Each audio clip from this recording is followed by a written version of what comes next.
Hello अस्सलाम वालेकुम। आज का जो बेसिकली हमारा टॉपिक है वो एग्जैक्ट डिफरेंशियल इक्वेशंस के ऊपर है। ठीक है। अब बेसिकली हमारे पास एग्जैक्ट डिफरेंशियल इक्वेशन क्या होती हैं। ठीक है। इसके लिए हमें हमें दो कंडीशंस पता होनी चाहिए कि कोई भी एग्जैक्ट डिफरेंशियल इक्वेशन है ना वो तभी होगी जो इन दो कंडीशंस को सेटिस्फाई करेगी। अब दो कंडीशंस कौन सी हैं? फॉर एग्जांपल फर्स्ट कंडीशन हमारे पास ये आ जाती है जो लिखी हुई है कि M D X plus N D Y इस फॉर्म में होनी चाहिए। ठीक है। अभी मैं इंट्रोडक्शन भी दूंगा कि बेसिकली पार्शियल डिफरेंस इसमें पार्शियल डिफरेंशियल इक्वेशन का कंसेप्ट आ जाता है। ठीक है। तो वो भी मैं थोड़ा सा इंट्रोडक्शन दे दूंगा बेसिकली उसमें क्या करते हैं, क्या करना चाहिए। ठीक है।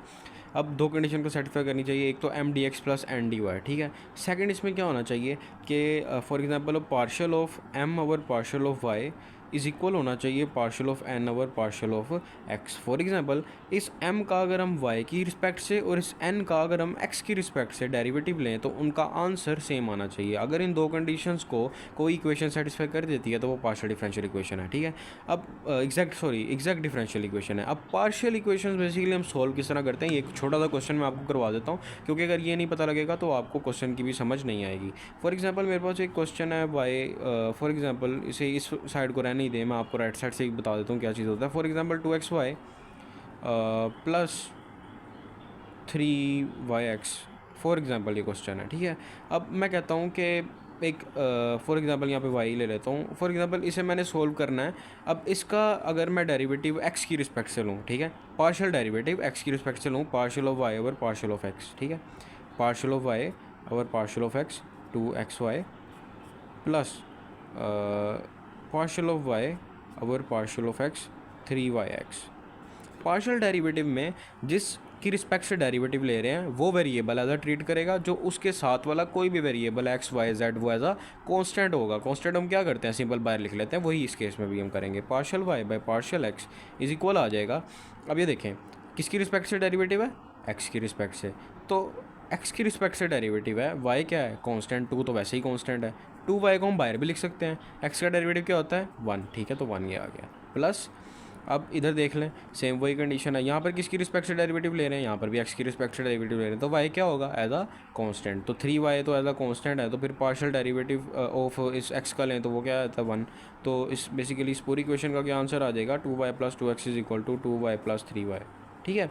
मतलब कि कॉन्सेप्ट समझ आ रहा है ना आपको कि जिसका डेरिवेटिव लेना है वही एज अ वेरिएबल ट्रीट होगा, दूसरे को हम क्या करेंगे एज अ कांस्टेंट ट्रीट करेंगे। ठीक है। इसकी बेस पर अब एक क्वेश्चन भी देख लेते हैं जिसमें हमने एग्जैक्ट इक्वेशन को बेसिकली देखना है कि एग्जैक्ट इक्वेशन को हम किस तरह देखते हैं कि एग्जैक्ट इक्वेशन है या नहीं है, और बाद में होने के बाद उसे सोल्व किस तरह करते हैं। ठीक है। एक छोटा सा क्वेश्चन इस पर देख लेते हैं।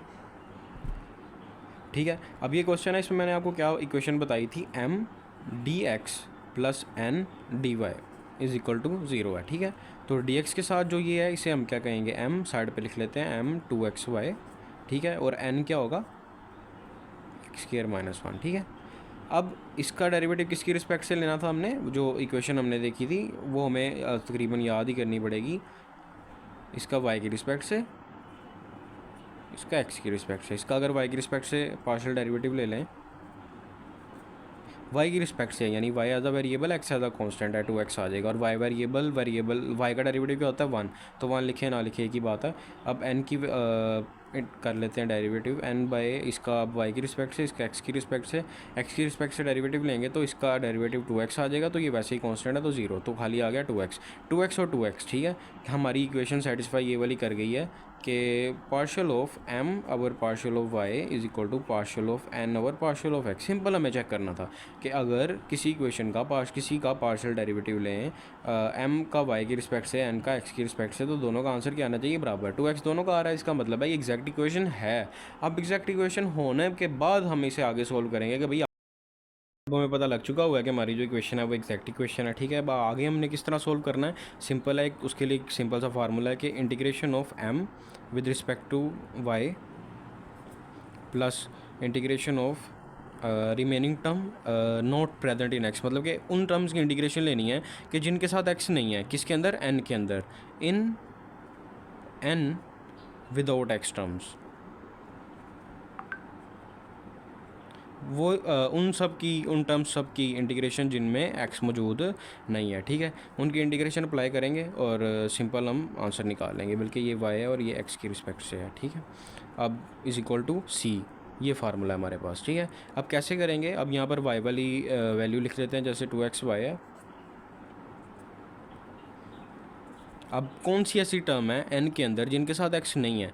इस टर्म के साथ x है, इस टर्म के साथ x नहीं है, कौन सी टर्म है? -1 की टर्म है, ठीक है। तो -1 यहाँ पे लिख लेंगे, ठीक है। इसकी इंटीग्रेशन y की रिस्पेक्ट से इज इक्वल टू सी, ठीक है।